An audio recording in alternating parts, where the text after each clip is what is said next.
இது வந்து சென்டரில் வைக்கணும். அது போக இது வந்து நமக்கு இந்த 2 அண்ணா தான் இந்த ரீப்பர் தான் மெயின் இந்த கிளாஸ் ரீப்பர். இதை எப்படி வைக்கிறதுன்னு உங்களுக்கு நான் சொல்லிக் கொடுக்குறேன். இப்போ கீழே வந்து இந்த மாதிரி கீழே இந்த மாதிரி இருக்கும், மேலே இந்த செட் பண்ணுறக்கும் இந்த மாதிரி 2 ரீப்பர் இருக்கும்.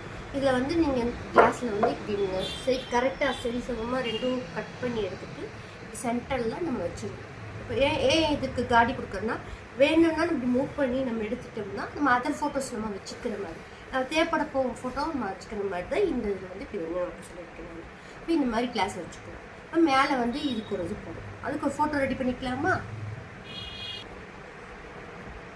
பாருங்க, இந்த கிளாஸ் வந்து இதில் நம்ம மாற்றியாச்சு. பாருங்கள், நமக்கு வந்து இது வந்து இப்படி ரிமூவ் பண்ணிக்க இழுத்துக்கிற மாதிரி தான் இருக்குது. பார்த்தீங்களா, கிளாஸ் ஒன்று பின்னு மேலே பார்த்தீங்கன்னா இதில் வந்து நம்ம ஃபோட்டோ செட்டில் வச்சு நமக்கு தேவையான அளவு வச்சு நம்ம மட்டும் மாட்டிக்கிட்டோம்னா ஒரு எமர்ஜென்சி ஃபோட்டோ ஃப்ரேம் ரெடி ஆயிடுச்சு.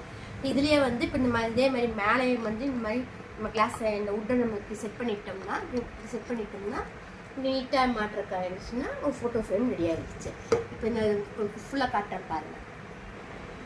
கிளாஸ் பார்த்தீங்களா, நம்ம ரெடி பண்ணி வச்சுக்கிற மாதிரி. இது வந்து நம்ம இப்படியே ரிமூவ் பண்ணிக்கிற மாதிரி தான் உங்களுக்கு இந்த கிளாஸ் வந்து இப்போ நம்ம ரிமூவ் பண்ணிக்கிட்டு உள்ளே வந்து சென்டரில் ஒரு ஃபோட்டோ வச்சுக்கிட்டா நம்ம அழகான நம்ம க்யூட்டான ஃப்ரேம் ரெடி ஆகிடுச்சு.